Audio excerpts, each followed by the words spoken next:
What if all the stuff you own is secretly owning you? Today we're going to dig into a really interesting idea: the hidden costs of all the stuff we own. We'll start with a powerful personal story, and then we'll back it up with some surprising science. By the end, you'll see why the real cost of what you buy isn't just money. I'm Lila, by the way, one of your virtual mindset coaches here at Think Well, Live Well. I'm here to help you reconnect with what really matters in your life. Okay, great. So let's start with this for a second. This quote might be a bit of a shock. And wow, does it nail a huge paradox of modern life, right? The idea that all the things we work so hard to get can end up owning us. So how does that even happen? Well, it usually starts with something we call the accumulation trap. And you'll probably recognize this because it's a cycle that so many of us fall into sometimes without even realizing it's happening. Let me explain it this way. You start making decent money, right? And suddenly you see all the shiny new toys out there, a bigger house, a faster car, the latest phone, and of course you want all of them. It's like that classic keeping up with the Joneses, but it's actually happening inside your own head. This breaks it down perfectly. Steps 1 and 2 are easy, but step 3, that's the killer. That's the trap. We look at a huge purchase, and instead of thinking about the total cost, we just look at that monthly payment and say, yeah, I can make that work. But once you stack enough of those payments up, boom, you hit step 4, the chilling realization that your time isn't yours anymore. It belongs to the job that you need to pay for everything. But then sometimes life throws a curveball. Something happens.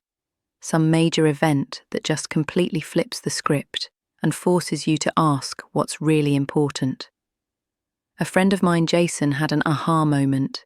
His curveball was his parents getting seriously ill. And in that moment, everything in his life was re-evaluated. All of a sudden, the shiny toys, the car, the stuff, it just didn't matter. The only thing that actually mattered was time. Time with the people he loved. And this wasn't just some vague feeling. No, it led to real, practical, immediate changes. We're talking getting rid of car payments, saying no to any new credit card debt, and stopping the habit of buying cheap, disposable junk. The goal behind every single decision was to buy back his own time from all those financial chains. And this right here, this lays out the 2 paths really clearly. On one side, you've got the trap, grinding out 40 to 50-hour weeks for a boss, effectively all to pay for things. And on the other side, you have freedom. The freedom to decide on a Thursday night, hey, let's go to the lake tomorrow, and then actually do it. That's the kind of freedom Jason was after. Okay, so that's a really powerful story. But you might be thinking, well, that's just one person's experience. But it turns out it's not. This feeling of being trapped is a measurable phenomenon, and there's some serious science that backs this up with cold, hard data. In 2022, researchers dug into this in a large health survey. They wanted to see if they could actually quantify the connection between how we feel about our money and our mental state. Now, before we dive in, let's get clear on a key term they used: psychological distress. It sounds complicated, but it's basically that state of emotional suffering. You know, that feeling of anxiety or depression that can get triggered by big stressors like, say, worrying about your finances. And here is one of the most incredible findings from the whole study. The researchers made this crucial distinction. They found that it's not the objective numbers like the exact dollar amount of debt you have that's the best predictor of distress. Nope. It's your subjective worry about those numbers.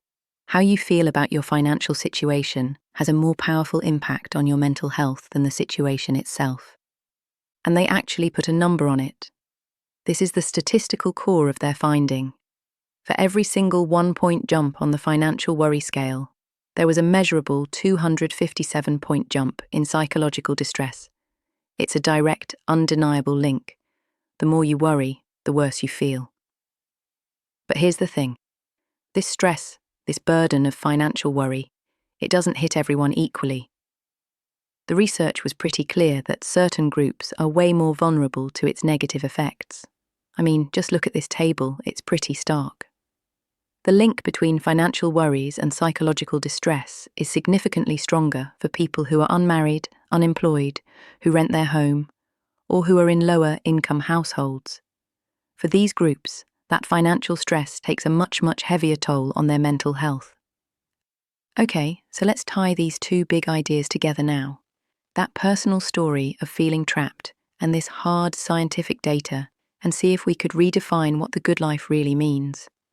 What this all boils down to is that the feeling described, that sense of being owned by your possessions, isn't just in your head. It's a real experience that is completely validated by this huge study. The story and the science are telling us the exact same thing. So really, when you get down to it, there's a hidden cost.